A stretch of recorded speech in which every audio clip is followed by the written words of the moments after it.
अस्सलामु अलैकुम वरहमतुल्लाहि वबरकातुहू। मैं हफ़ीज़ ख़ान एक नए वीडियो के साथ में फ़िर हाज़िर हूँ अपने यूट्यूब चैनल हफ़ीज़ ख़ान 8835 पर।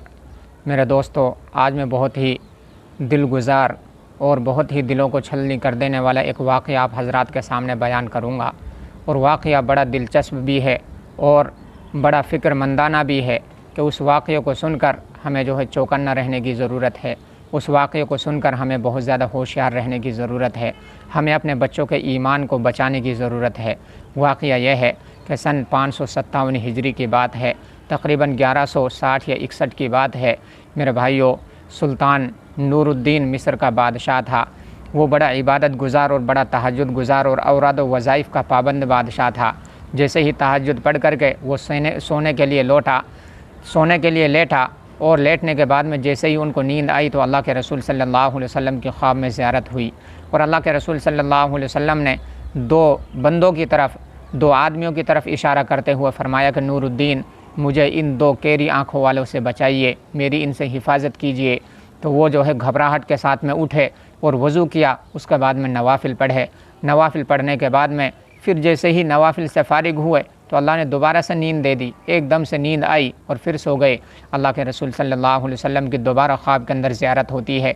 अल्लाह के रसूल ने उन्हीं दो बंदों की तरफ इशारा करके फ़रमाया कि नूरुद्दीन, मुझे इन दो केरी आँखों वालों से बचाइए, मेरी इनसे हिफाजत कीजिए। फ़ौरन जो है फिर घबराहट के साथ में उठे हैं और उठने के बाद में इसी तरह से वज़ू किया और नवाफ़िल पढ़े। नवाफ़िल पढ़ने के बाद में फिर एकदम से नींद आ गई। अल्लाह के रसूल सल्लल्लाहु अलैहि वसल्लम तीसरी मरतबा ख्वाब के अंदर आए हैं और फरमाया कि नूरुद्दीन, मुझे इन दो केरी आँखों वालों से बचाइए, मेरी इनसे हिफाजत कीजिए।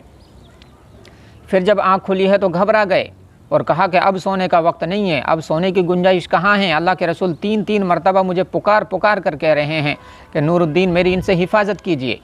क्या वाक़या पेश आया है? फ़ौरन रात को ही सामान सफ़र तैयार किया, अपने वज़ीर को जगाया। वज़ीर भी बड़ा आदिल, वज़ीर भी बड़ा फ़िक्रमंदाना इंसान था, वज़ीर भी बड़ा इबादत गुज़ार इंसान था, जिनका नाम जमालुद्दीन और बाज़ ने और नाम बतलाए हैं। बहरहाल उनको जगाया, उनको सारा क़िस्सा सुनाया। उसके बाद में अपने 20 वज़ीरों को साथ में लिया और 20 लोगों को साथ में लेकर के कई ऊँट तेज़ रफ्तार वाले लिए और उन पर सामान लादा और रात को ही मदीने के लिए निकल पड़े।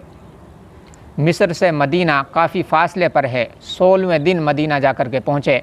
मदीने से पहले रुके, वहाँ पर गुस्ल किया और मदीने के अंदर दाखिल हुए। सीधे मस्जिद नबवी के अंदर गए। वहाँ जाकर जब चारों तरफ के नज़ारे देखे तो इस तरह का कोई नज़र नहीं आया कि अल्लाह के रसूल हिफाजत के लिए बोल रहे हैं और वहाँ तो सारा का सारा माहौल बिल्कुल ठीक है। उसके बाद में उन्होंने पूरे मदीने के अंदर ऐलान करवाया कि मिस्र का बादशाह ज़ियारत के लिए हाज़िर हुआ है और पूरे मदीने की दावत करना चाहता है।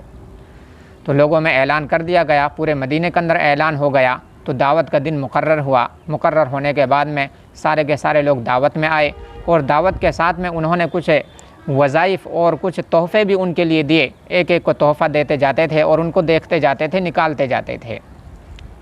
तो देखा कि सारे के सारे मदीना वालों को तोहफ़े मिल चुके हैं, लेकिन जिन दो शख्सों की तरफ अल्लाह के रसूल सल्लल्लाहु अलैहि वसल्लम ने इशारा किया था वो तो नज़र ही नहीं आए। तो लोगों से पूछा, मदीना वालों से पूछा कि भाई कोई और तो नहीं रह गया है? कहा कि कोई भी नहीं रहा, सारे के सारे लोग हाजिर हो गए। कहा कि और थोड़ा सा गौर व फिक्र कर लो कि कोई रह गया हो।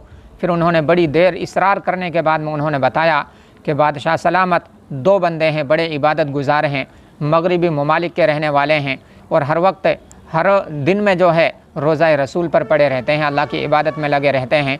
और मदीना वालों पर जब कहत का साल आया तो उन्होंने इतनी मदद की है, मदीना वालों की खूब खैरात करते हैं, खूब सदक़े वगैरह देते हैं, बहुत ही अच्छे इंसान हैं। और उनकी एक सिफ़त ये भी है कि वो किसी की चीज़ नहीं लेते बल्कि दूसरों को खिलाते ही हैं। तो बादशाह ने कहा कि उनको भी बुलाइए। जब उनको बुलाया गया तो उनको देखते ही सुल्तान नूरुद्दीन ने फ़ौरन उनको पहचान लिया कि यही वो दो बंदे हैं जिनकी तरफ अल्लाह के रसूल सल्लल्लाहु अलैहि वसल्लम ने ख्वाब के अंदर इशारा किया था। फ़ौरन उनको पकड़ लिया गया। पकड़ने के बाद में कहा कि जल्दी से बताइए तुम कौन हो और किस मकसद से यहाँ आए हो। कहा कि हज़रत, हम तो हज के लिए आए थे और मक्का में हज करने के बाद में मदीना अल्लाह के रसूल की ज़ियारत के लिए आ गए, अल्लाह के रसूल के रोज़ा अक़दस की ज़ियारत के लिए आ गए और अल्लाह के रसूल से हमें इतनी मोहब्बत है कि हम रोज़ा अक़दस पर ही इबादत के लिए ठहर गए ताकि बार बार रोज़ा अक़दस की ज़ियारत होती रहे। यहीं पर हमने क़याम कर लिया है। उसके बाद में उन दूसरे लोगों को कहा कि इनको पकड़ कर रखिए और जहाँ ये रहते हैं वो क़याम गाह मुझे बताइए। जब बताया गया कि रोज़ा अक़दस के पास में ही एक मुसाफिर खाना है, उसमें ये दोनों के दोनों रहते हैं।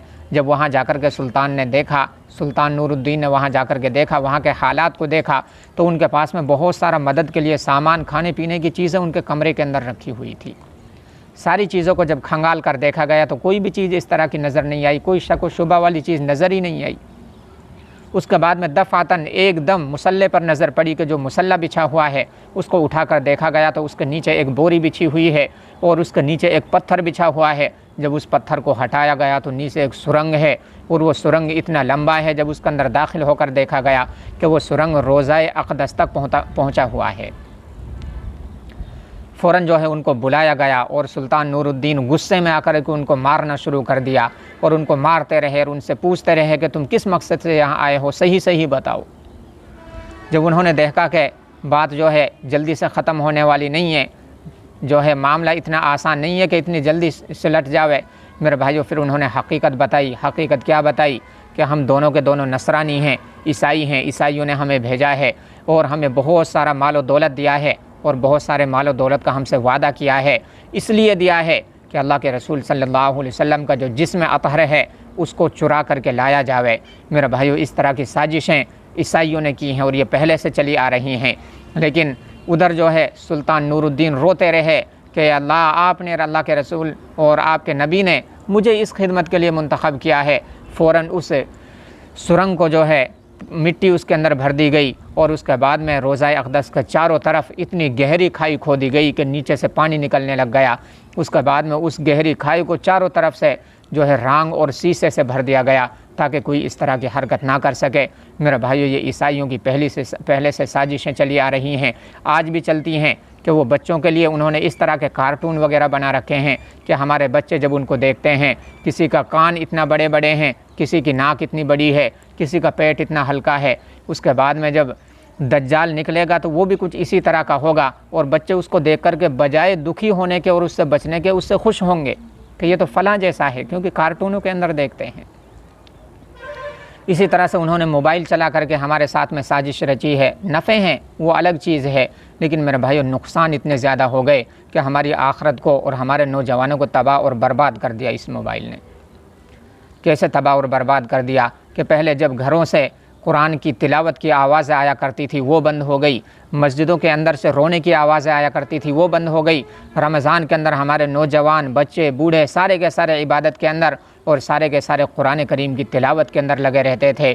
कोई 5 कुरान पूरा कर रहा है, कोई 10 कर रहा है, कोई 3 कर रहा है। मेरे भाई, वो सारा सिलसिला ख़त्म हो गया इस मोबाइल के आने की वजह से। इसलिए मेरे भाइयों, हमें चौकन्ना रहने की ज़रूरत है, होशियार रहने की ज़रूरत है। अल्लाह ताला हम सबको अमल की तौफ़ीक़ अता फ़रमाएँ। और मेरे भाइयों, अगर वीडियो पसंद आया हो तो इसको लाइक करें और शेयर ज़रूर करें, क्योंकि दूसरे लोगों को तक जब बात पहुँचेगी तो इंशाअल्लाह आपको भी सवाब मिलेगा। और मेरे भाइयों, अगर किसी ने सब्सक्राइब इसको नहीं किया है तो वो सब्सक्राइब ज़रूर कर लें। अल्लाह ताला हम सबको अमल की तौफ़ीक़ अता फ़रमाएँ। अस्सलामु अलैकुम व रहमतुल्लाह।